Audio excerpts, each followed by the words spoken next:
Sherrone Moore, master of gooning, conqueror of messaging OnlyFans girls, god of, cheating on his wife. I'm assuming that you've heard this guy's name being thrown around the internet a few times now, and if you haven't, then I would have to believe that you're living under a rock or, I guess, have a life outside the internet. So if you don't know who Sherrone Moore is now the former head coach of the Michigan Wolverines football team, who is a top football team inside of the NCAA, their college association. Sherrone Moore is now the former head coach for a reason. It's due to a series of personal self-destructions that took place. Now, this isn't a normal self-destruction that we typically see on the internet. No, this was a bit different, and that's why I'm touching on it. Now, even though by the time I post this, it will be ancient news with how the internet shreds topics, I still wanted to talk about it because I think this will be one of those things that we'll look back in a few years and say, wow, at least I didn't turn out like that guy. Now, like I said, Sherrone Moore is now the former Michigan Wolverines head coach that took over for Jim Harbaugh, who is the now Los Angeles Chargers head coach, which is an NFL team if you don't know football. From the outside looking in, he seemed like a pretty normal guy outside of, being a football head coach for probably one of the biggest college football associations on the planet. But he seems like a pretty normal guy. He's a father with a wife, 3 kids. But Sherrone has a little dirty secret that he's been hiding from within. That secret is, he's been cheating on his wife with a staff member of Michigan's football team. I believe it was a staff member of Michigan's football team. I don't think the details to that have been quite released. Now, see, kids, if you cheat, you're labeled as the scum of the earth. So obviously don't do that. But if you are going to do it, then don't be like Gooner Boy here, because during the relationship with the staff member, things started to go south, and naturally things started to come to light from that relationship. And I'm assuming they came to light because, he's a piece of shit. And I'm assuming he was probably being a piece of shit to the staff member. Or she just felt some huge guilt from it. But, whether it's him being a piece of shit or her feeling guilt, she's a piece of shit too. It doesn't really matter. But nonetheless, that's when things started to spiral out of control. Due to that relationship getting exposed internally, he was fired from his head coaching gig with the football team. And within a small time frame of 24 hours, he broke into that staff member's house and then proceeded to grab a butter knife. I believe it was a butter knife, and threatened to kill himself with it. I don't exactly know how the whole situation played out, but in my head, I like to imagine that fucking she just woke up in the middle of the night and strolled on into her kitchen while homeboy there had a butter knife in his hand, threatening to kill himself as she flicked on the lights. It's just crazy to me, man. And just like then, after that whole little debacle, he was arrested for that break-in and effectively flushed everything he had worked for down the drain in a blink of an eye. Someone get this man a Guinness Book of World Record plaque, because I think he may be the new world record holder for the fastest way to ruin your life. After he was arrested, there were a few more things to follow that I'm going to show you right now. As we can see below, Moore was charged for an alleged home invasion, stalking, and breaking and entering following his shocking arrest and termination from one of the sport's most prestigious jobs.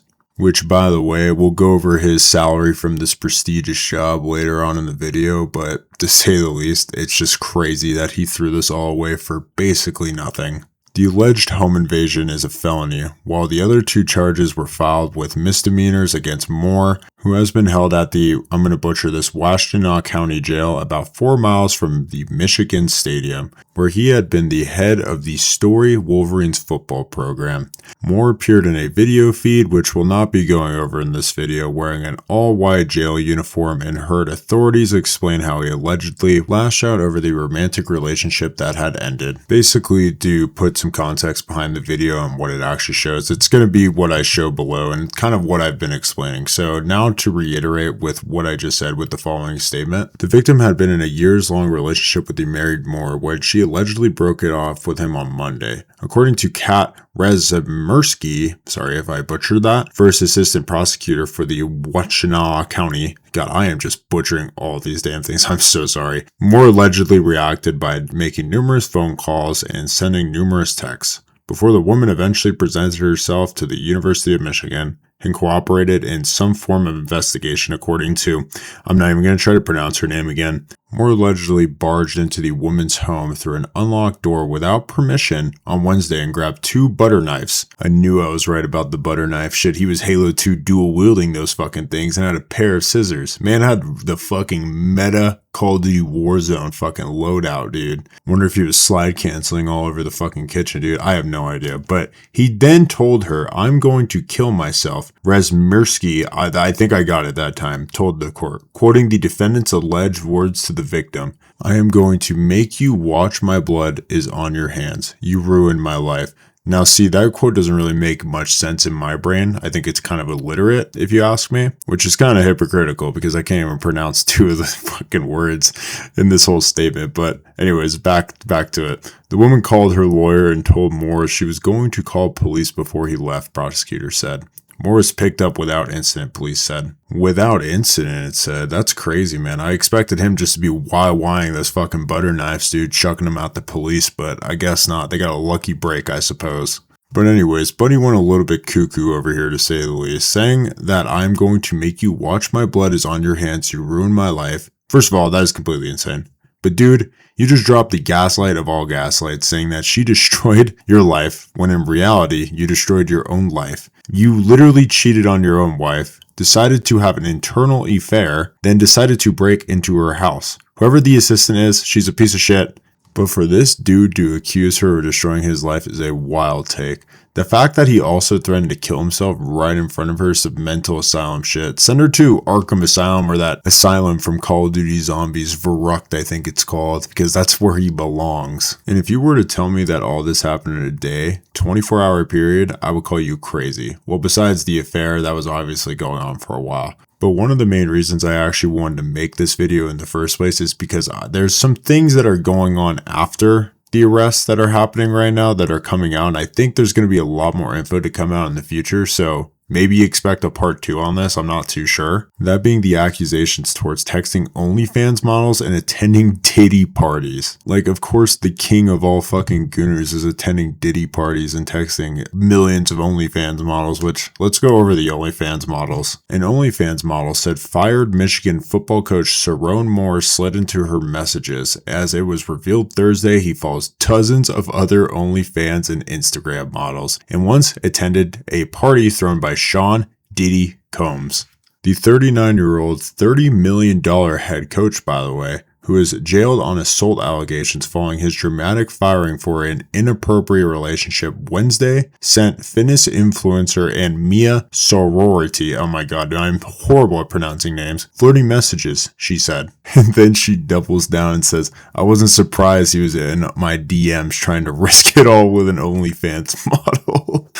Jesus, man. Imagine getting paid $30 million to goon and send messages to OnlyFans models. That is the dream job. I have no idea if this is true, but I'm kind of hoping it is true. Apparently, at halftime, during one of the games, one of the most important games, that being Ohio State, probably the most important game of the season, realistically, he was sending fucking gooning messages to these OnlyFans models. You can't make that up. But if you know anything about football, that's one of the bigger matchups just like in the nation. So for him to actually be doing that, if that's true, is crazy. That's ballistic behavior. And as you can see, Mia Sorority, I think I pronounced the name. I'm good at the double takes, I will say. She definitely isn't the only victim to what I only can imagine is this guy's smooth flirting game. As the article reveals, there being dozens of OF models. Like, holy man, I wonder how much of that 30 mil goes towards this gooning hobbies. Now, the last thing I wanted to touch on is his affiliation to Diddy, and there's really not that much to go on, but nonetheless, I wanted to touch on it.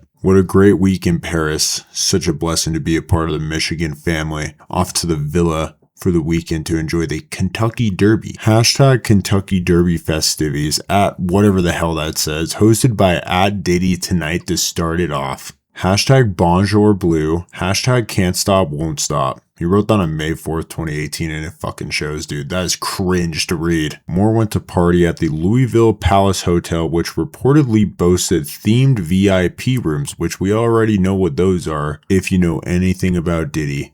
but it had the VIP rooms, the craft cocktails, and private concert by Diddy himself until 4 a.m. What a treat. The event was held before Diddy's white parties became publicly synonymous with drug-fueled orgies and alleged sex abuse. Now, I'm interested to see if there will be more info that will come out in regards to this whole Diddy correlation thing, but I couldn't tell you if he was a serial attender of these events, but what I can say is that if you went there until 4 a.m., you know that there was some freaky shit going on. I'll try to keep up with this topic to see if there's any other huge news that drops on it, which I'm sure there probably will be. Anyways, this was a bit shorter of a video compared to what we normally post on here, but I just wanted to yap about this a little bit because I feel like it deserved it. Also, there's a lot of funny things on the internet, so expect more reaction videos coming soon. So if you like this type of video, feel free to sub. I made a host of videos about all sorts of things, stuff from reaction commentary to more serious content. So anyways, I'll see you guys later. Bye bye.